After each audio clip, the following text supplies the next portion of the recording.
Welcome to Chattanooga, Tennessee, where for the 13th straight season, the Scenic City provides a familiar backdrop for the Division I football championship.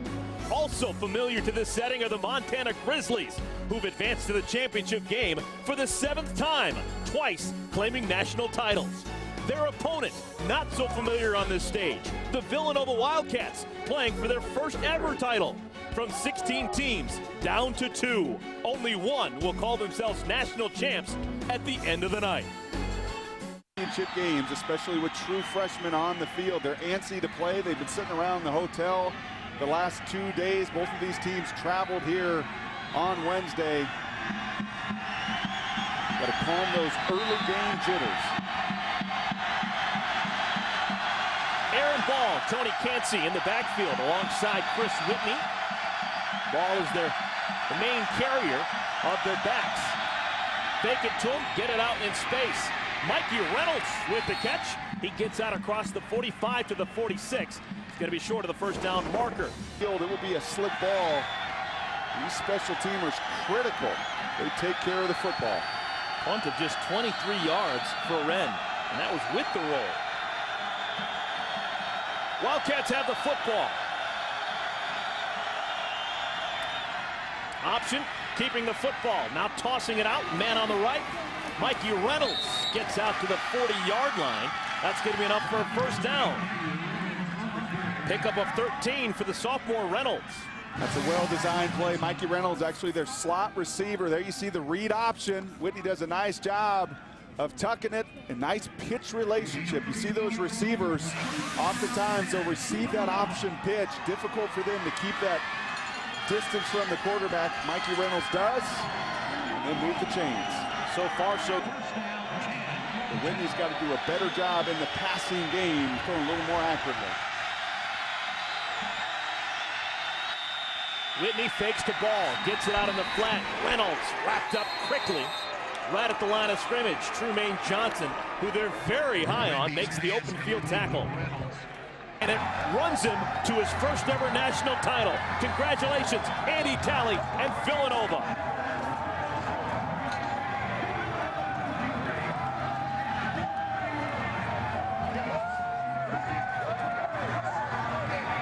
Well, guys, we have John McCutcheon, the athletic director of the University of Massachusetts, presenting the national championship trophy to Andy Talley and the Villanova Wildcats. Wow. Coach, congratulations. Thank you very much. Phenomenal game. Our guys played great. Montana is super team. You know, we played really well in the second half, turned the tide, and, you know, our kids really deserve it. They worked hard. ESPN welcomes you to the following presentation of the National Football League. Season 40, the final chapter.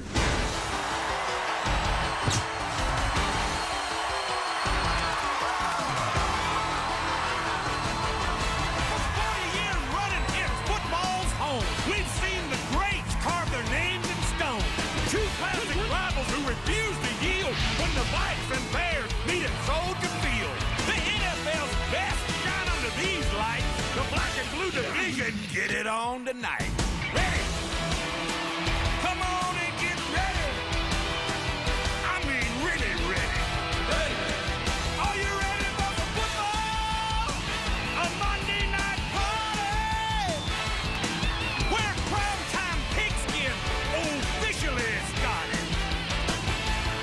Get those helmets flashing, the crowd is sight. All my rowdy friends are here on Monday night.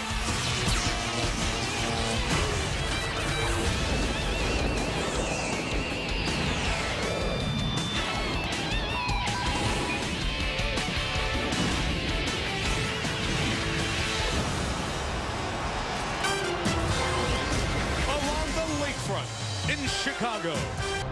So Brett Favre's afternoon is over.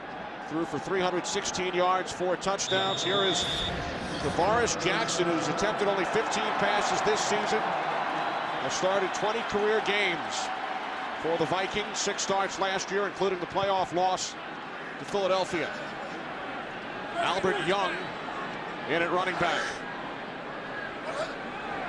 From the Giants' 41-yard line, all kinds of movement.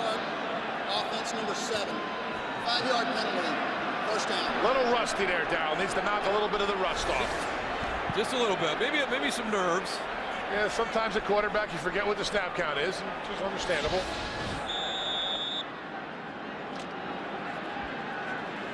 Let's try that again.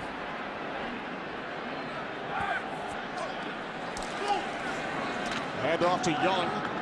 Albert Young in his second season out of Iowa. Remember, before the Vikings brought in Favre, it was a competition between Tavares Jackson and Sage Rosenfels. First and 10 from the 20. This is Young. Albert Young picks up a first down. Tony, what does it mean right now? I mean, we can speculate about the Giants' defense when Brett Favre is in there with all the weapons, but now you bring Tavares Jackson in, and is there any difference? There's really not much change in the results. No, not at all. I mean, they're running it right down their throat. It's not like they're doing anything that, secretive. They're letting them know what they're going to do. Like right here, boom, we're going to run the ball at you. Stop us. You guys both played on 1 in 50 years. 6 wins, 8 wins, 10, and now 12. Just keep moving forward. As long as you're getting better and better each year, those players buy in the offseason. Everybody comes back focused. Fans have already started chanting, "Let's go Cowboys." Yeah, it started. Albert Young. Young battles his way up to the 28, but not enough, so the Vikings will punt. About going through the middle of all those fans. You saw Donovan McNabb coming through. Looks like everything went off without a hitch. Bulletproof glass. That was a good thing. It's bulletproof glass. You were there yesterday. How was that? True. Shouldn't they want to stay indoors? Yeah, right. Why rush outside today? It's only minus 15 out there. It's not too bad. Our penalty, the 13th called against the Giants today. This is Albert Young. And speaking of penalty flags, we said our best to one of the good guys in all of sports, the vice president of officiating with the National Football League, Mike Pereira, who's going number into his bunker when we get one of those crazy plays and we need some clarification. Now we're allowed to call directly into Mike. So Mike, it's not going to be the same without you. Thanks for all your help over the years. We really appreciate it. Yeah, I'm really going to miss him during the seminar. I mean, he did a great job there. I got some good sleep during his conversations when he was trying to explain stuff to us. So, Mike, now I might have to pay attention.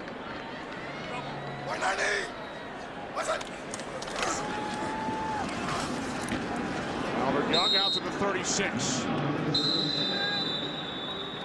And a timeout is taken by the Giants. C.C. Brown slow to get up. Yeah, he's got, I think he's got a pinched nerve there, Goose.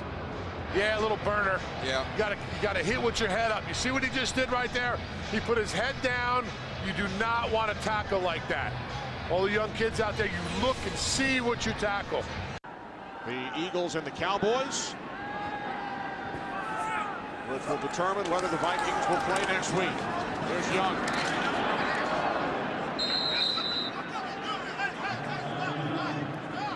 Again, if the... You can interpretate that, Kenny. At least the NFC I can't do. Well, there are 2 scenarios that are pretty easy in the AFC. If the Jets win, they are in. If the Ravens win, they are in. Ravens out in Oakland. Jets will close Giants Stadium tonight against the Cincinnati.